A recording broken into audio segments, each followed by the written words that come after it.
Austin Peters works under the tutelage of Nick Berkey and Jeff Rutter, two of the best coaches in the NAI. Now he goes to the Crossroads, and he's the head men's basketball coach of the Taylor Trojans. Let's talk some Trojan basketball. Cascade Hoops Talk starts right now.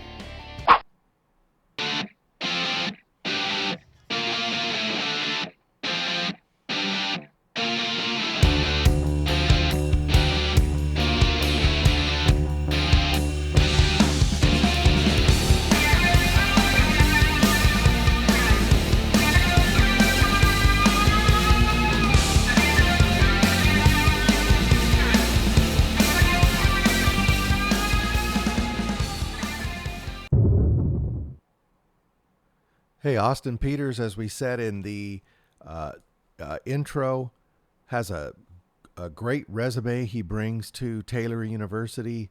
He's tutored under some fantastic coaches as an assistant, two powerhouse programs, both Olivet Nazarene as well as Arizona Christian. He comes to Taylor, get this stat. He and I are going to talk about it, but he's only the fourth head coach in the past 77 years. A historic program.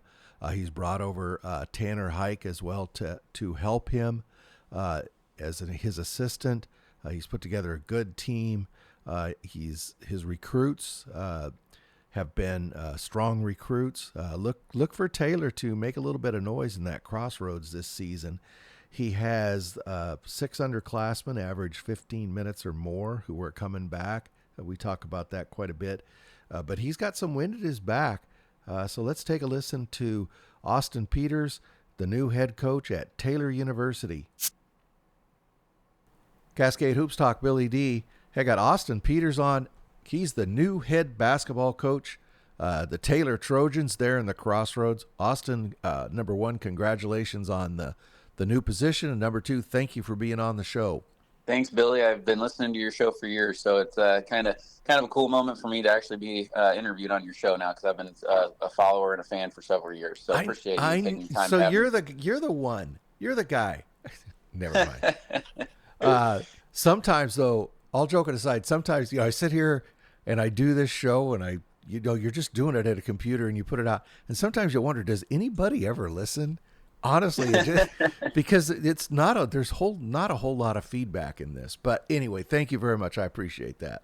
Yeah, there's a lot of coaches that listen. I can tell you that for sure. So you and I talked just a bit before we started, and I believe, in my opinion, you worked under two of the best head coaches in the NAI, Nick Berkey, and while you were up there, obviously you became pretty familiar with the Crossroads because it's just up the street, and then you went out and worked with Jeff Rutter, who just has an absolute powerhouse there in Arizona. Talk about your experiences with those two coaches and just some of the things you've taken away from that.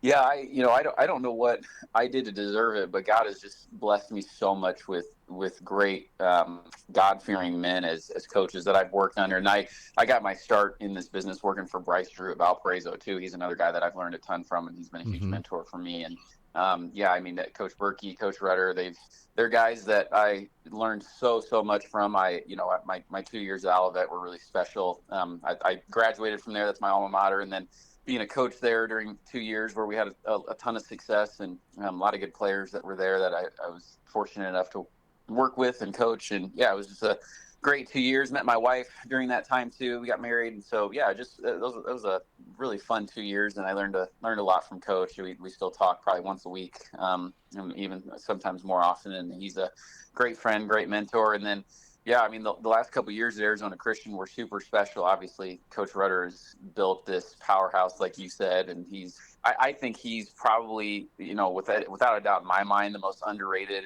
and least talked about coach in the NAIA. Like, he is as smart as they come, and he's as brilliant as any coach at any level in the country. And I truly believe that he is one of the best coaches and the best leaders and the best, just basketball minds out there. And he's been a huge mentor to me. Like, I probably bugged him so much in the last couple of months since I've gotten this job. I'll call him and ask him, for advice, and ask him, even though I was there for 2 years, there's still things that you question, like, hey, why did we do this, and what's kind of your thoughts on this and that type of stuff. So, but yeah, those guys, I can't speak highly enough about those guys. Coach Berkey and Coach Roder, they've blessed me so much, and they've poured so much into me, and they've been great examples of, like I said, God-fearing men who lead their program with Christ at the center, and then also guys who are brilliant at hoops and know how to motivate guys to play their best. So yeah, I'm super blessed to have learned from those guys for sure. Austin, you talked about going over to Valparaiso. What an opportunity to go over there. You were a graduate assistant over there, weren't you? Yep. Yeah, it was awesome. Again, 2 fun years. We had a ton of success. And yeah, I worked for Bryce Drew my first year, and Matt Loddick, he was his first year, my second year there. So yeah, it was, again, two super fun years. My brother was there with me for 2 years. My brother was a player there. And Oh wow, so it was fun okay. to get spend a lot of time with him. And then, yeah, working for Bryce and Matt, I learned a ton. And, as a young coach, as a grad assistant, you're just like so eager. Like, I want to make it in this business, and I'll do anything and everything possible. And so I just was a sponge, man. I tried to just soak up as much as I could, and to learn from, again, a couple of God-fearing men who are great leaders and super great basketball minds. Like I said, man, every stop I've been at, I've been super blessed. I don't know, what I did to deserve it, but the good Lord's been really gracious to me, and he's put a lot of good people in my life that have taught me a lot. Where are you from? Where'd you grow up? I'm from Central Illinois, a small farm town called Washington, Illinois. It's Oh, a okay. town of about 10, 15,000 people. It's about 20 minutes outside of Peoria. So, born and raised in Central Illinois, and then went to Olivet Nazarene for my undergrad. And I thought I was going to be an auditor. I went to school to be an accountant. Probably would be making way more money than I'm making now if I would have gone that route. But yeah, and then Bryce, my brother, was a really good player at Valparaiso. He's the school's all-time leading scorer and rebounder. And then I built a really good relationship with the coaching staff there, and Coach Bryce had called me this summer going into my senior year, and said, "Hey, we've really enjoyed getting to know you. Would love you to pray and think about being a grad assistant for us." And so I was like, you know what, that sounds a lot more fun than sitting behind a desk and punching numbers and Yeah. crunching a bunch of numbers on a day-to-day basis. So we'll give this college coaching thing a try. What were some of the stark? There's the obvious things about D1, but what were some of the stark differences to you that you said, "Wow, I didn't realize this"? Yeah, honestly, there are some differences, but there's, especially nowadays with how good the NAIA is and how good the players are, there's not a whole lot of difference in talent. I mean, you know just as well as I, in the Crossroads League, all the players that got poached this Mm-hmm. last year that are going to play at Power Five and super high mid-major levels. I mean, the talent gap, I feel like year to year now, the talent gap just shrinking between like mid-major, low-major Division I and the NAIA. Yeah. So there isn't too much. And kind of honestly, depending on the schools, like our facilities at Taylor and the resources we have at Taylor are just as good, if not better, than a decent chunk of Division I programs. So I think maybe 8 or 9 years ago when I was at Valparaiso, I think there may have been a little bit more of a disparity between D1 and NAIA, but I would say nowadays there's pretty even, man, especially when it comes to players, because like I coached Alex Gross at Olivet. He went and Mm-hmm. was first team All League Defensive Player of the Year in Ohio Valley. I coached Tyler Schmidt at Olivet. Now he's going to play for Valparaiso. And you got, like I said, all the guys in the Crossroads that have gone on to play at really really big time schools. So I mean, yeah, it's just, I think year by year, as the years go by, I think the talent gap starts to shrink, and there actually doesn't end up being too much of a difference between the levels. I've talked about that before. Everybody knows I've literally followed NAI basketball for over, 55 years, something like that. And I've just seen in my lifetime the talent level explode. So, for example, the example I always give is, back in the day, if you got a guy that was first team all conference, that was a pretty good get. And today, if you're not bringing in guys who were, runner up all state or runner up to the player of the year or first or second team all state at 6A, if you don't have a couple, three of those guys, I mean, you're not even going to compete. I have my own theory how it happened, but why do you think all that talent just exploded? Yeah, I think over the last 3 or 4 years, a lot of coaches talk about the transfer portal, and a lot of them talk about it negatively, but I think it's been positive for the NAIA just in regards to recruiting really, really big time high school Mm-hmm. players. And I think there's a lot of high school players that are going under the radar, high school players that are state players of the year, and guys who are winning state championships who probably even 4 or 5 years ago would have been locks to get multiple Division I scholarships. Well, now because a lot of those schools are waiting till April, May, and June to do the bulk of their recruiting, when the transfer portal opens, there's a lot of good high school players that are going NAIA, going Division II, going Division III. Like there's a lot of good players that are going under the radar, and I think NAIA schools are benefiting from it. And then obviously you've got the normal Division I guys who go and it doesn't work out, and then they end up going to NAIA and having success, right? So I think the NAIA is in a really good spot where we're getting really good high school players, and then we're also getting talented players from Division I who maybe it didn't work out for whatever reason, and now they're looking for a home and they find a good fit in an NAIA school. So yeah, I think the NAIA is in a good spot and benefiting from a lot of that. Yeah, absolutely. I agree. This is your first head coaching gig there at Taylor. And when you got the job, obviously you had been pretty excited. In an elevator speech, what do you want to accomplish at Taylor? Yeah, well, I like I said, I've been super fortunate. I've had great mentors in my life, and when I was a young coach, to me it was all about like, oh, I want to win national championships and I want to win and do all this stuff. And obviously, I'm extremely competitive and we want to win. But Yep. I think at the end of the day, on my tombstone at the end of my life, I want people to say that this guy helped disciple men to grow closer to God and help them grow in their relationship with Christ. And so that's my hope, is that every player that comes and plays in our program, learns about God, learns who he is, and learns about what he did for their life on the cross. And, just in continues to grow in their faith. And obviously I'm really competitive. We want to win. And I truly believe that we have everything we need here at Taylor, resources and support and backing from administration and alumni to compete at a national level and compete at a really high level. So I'm pretty pumped about that. But, ultimately, like as I've gotten older and as I've, started having, we just had a son here the last couple of weeks, like, puts it into perspective. Yeah. Like, yeah, it kind of puts life into perspective, like when I think about like what I want my players to experience and who I want them to become, like basketball kind of becomes a secondary thing behind growing in their faith and growing as men. So, it doesn't mean we're not going to do our best, man. We're going to try and win a game or two in the process. Well, let's talk about that. Let's talk about Taylor basketball specifically. Before we talk about your team, there's a cool stat, and I read it off the Taylor website, so it's got to be true. You're the fourth head coach in the last 77 years. Yeah. Is that true?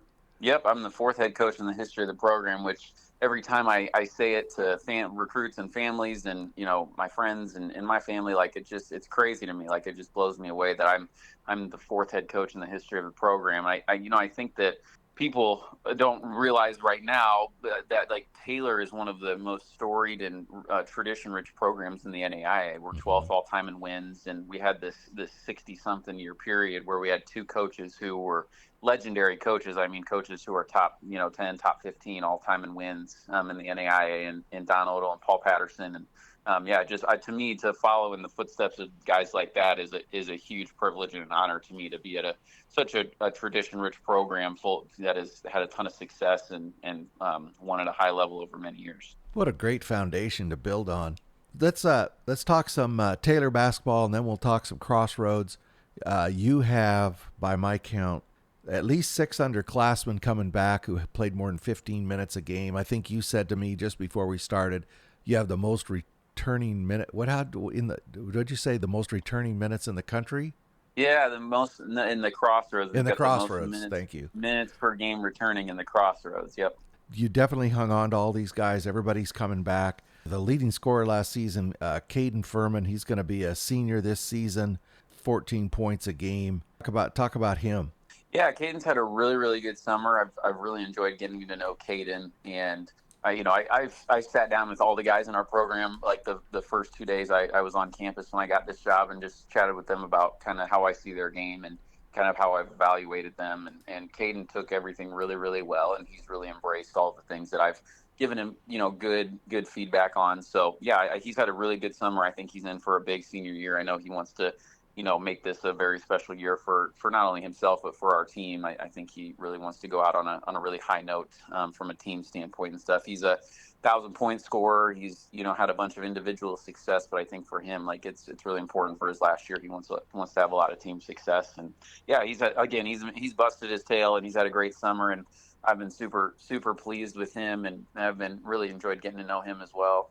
Anton Webb, he's a senior. He's the two of the guys started every game, both Furman and Anton Webb. Webb, he had 13 points a game, but he averaged 10 rebounds a game. How big is he? I have it here Yeah, somewhere, he's but yeah, he's about six six seven, eight. 6'8", really strong, athletic, and it's kind of crazy to say this about a guy who's about to be a fifth-year senior in college, but like Anton still is like just scratching the surface on the type of basketball player he can be. He's got loads of potential, and I still think he's got another level that he can get to as a basketball player. And I think that another guy who's had an awesome summer, really grown his game, really stretched some of the skills, and has really added some stuff to his game. And so I'm pretty pumped about those guys. I think those guys are in for a big senior year, and again, I know that's really important to them. They really want to win, and they really want to, have their last year be a really really memorable one at Taylor. And so that's really important to them, and I've been really pleased and have been very happy that they've embraced my feedback and embraced what we've been teaching this summer and implementing. And yeah, I think those guys are due for some big years. Yeah, you've got what, one, two, three, four, five guys coming back who averaged over 25 minutes a game, but there was a ton of them played over 15 minutes a game. So coaches have different philosophies. So some guys will play 6 players, some guys will play 10. What kind of lineup do you like to play, or is that still up in the air?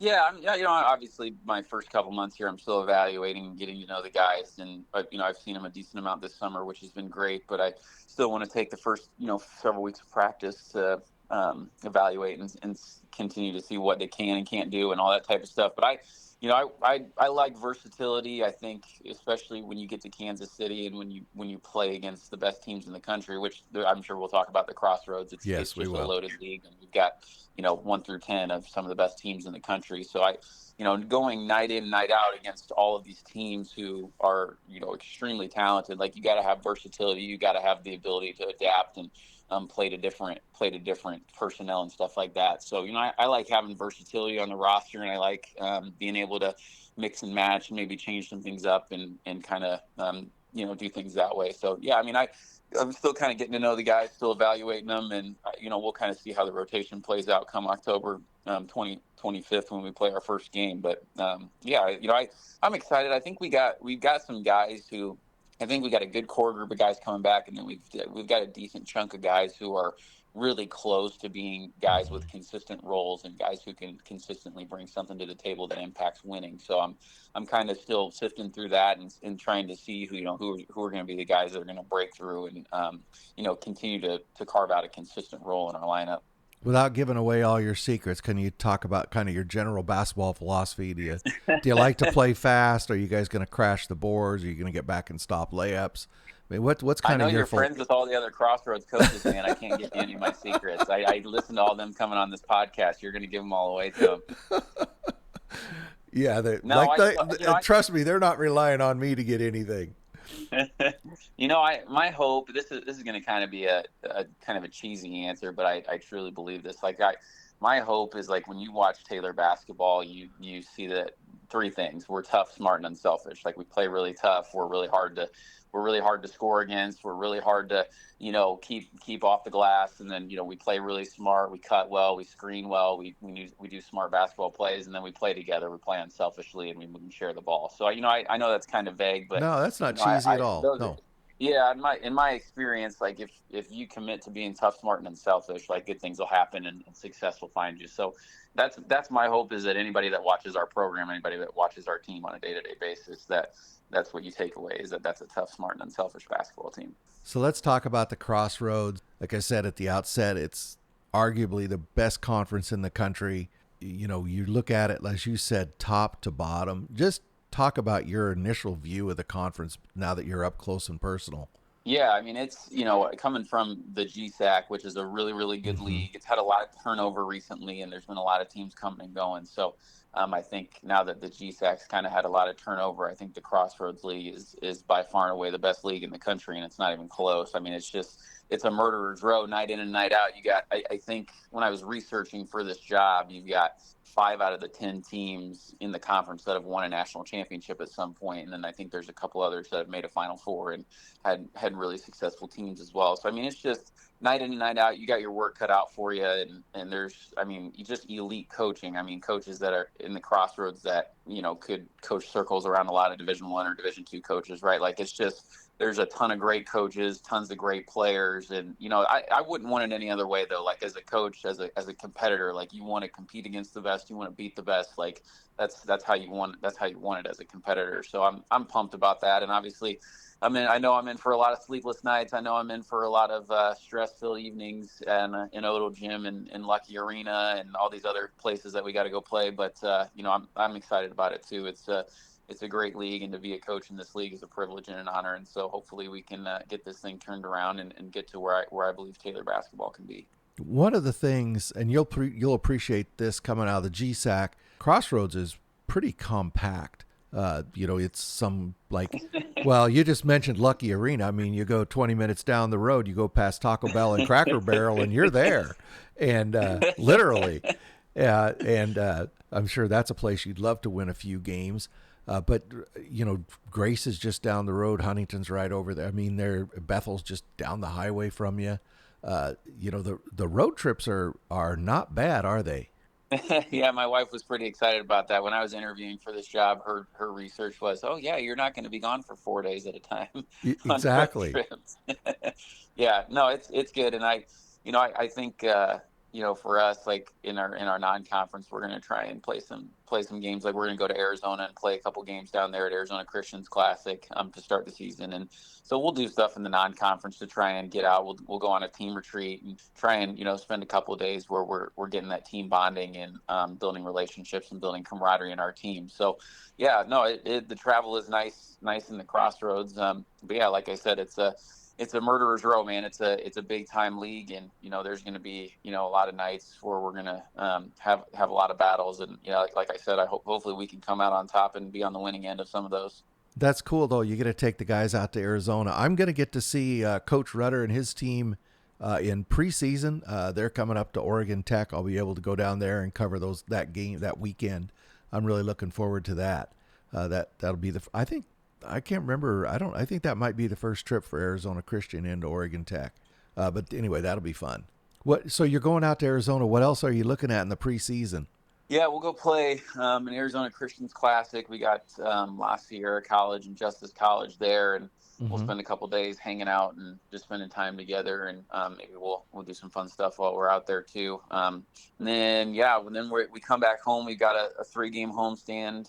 We've got Adrian College, this is a Division III school up in Michigan. They're coming down here, and then we've got Siena Heights out of the WAC is coming Mm-hmm. here, and then we've got the next week we've got IU Kokomo, who's a great program. Eric does Absolutely. Yep. such a great job over there, and they've had a ton of success over the last several years. And so they're coming. We started a home and home with them. They're going to come to us this year. We'll go to them the following year, and then we can actually start conference right after that, which is crazy that we have conference games so early. But not a whole lot of time to prepare for the Crossroads. I think November 20th is our first Crossroads League game up at St. Francis. So we got no time to waste, man. We got to get ready for the gauntlet. Yeah, one of the characteristics of the a couple of them. One is that they always play big games right out of the gate, always. And the other is as you said, they play some league games early, but then they take a long Christmas break usually. Yeah, it's definitely a gauntlet.